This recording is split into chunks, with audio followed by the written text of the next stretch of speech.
এটা হচ্ছে আমাদের ছাদ বাগানে লাগানো আছে শশার গাছ। প্রতিটা বস্তাতে লাগানো আছে, কিন্তু এর ফলে যে কিছু কিছু পোকা লেগেছে গাছে, সেগুলো আমরা ঠিকভাবে দেখতে পাই না। এবার দেখো, তোমরাকে দেখাচ্ছি।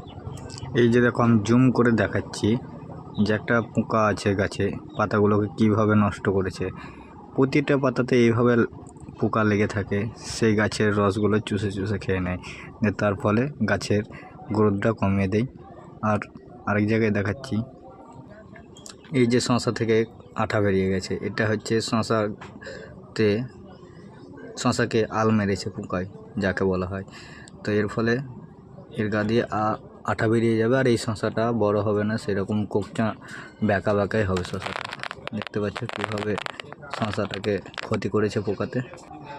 এগুলো যদি আমরা ঠিকভাবে লক্ষ্য না করি, তবে কিছু কিছু শশাগুলো নষ্ট হয়ে যায়। যেমন এই শশাটা দেখো, ছোট থেকেই টেরা হয়ে গেছে, কেননা এর উপর পোকার অত্যাচার খুব হয়েছে।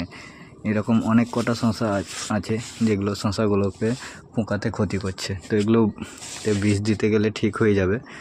তো আমি এর পরবর্তীতে দেখাবো যে কী বিষ দিতে গেলে এই সমস্যা থেকে রক্ষা পাওয়া যাবে। আজকের মতো এটা আমি দেখালাম।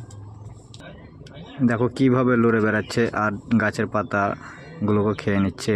ওর পেছন সাইডটা, পাতার পেছন দিকটা উল্টার পরে দেখতে পাবে, না হলে সামনের দিকে পোকা থাকে না, কেন রোদের তাপে তারা থাকতে পারে না, তো তাই তল দিকে থাকে।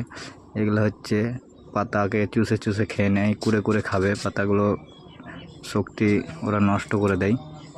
দেখতে পাচ্ছ একটা ছোট্ট পোকা, এরকম প্রতিটা পাতাতে থাকে। ঠিক আছে, সব পাতা তো দেখা সম্ভব না, যেটাতে আমি দেখাবার মতো পেলাম সেটাতে দেখাচ্ছি। এই যে পোকাগুলো আছে না, খুব ক্ষতি করে গাছের।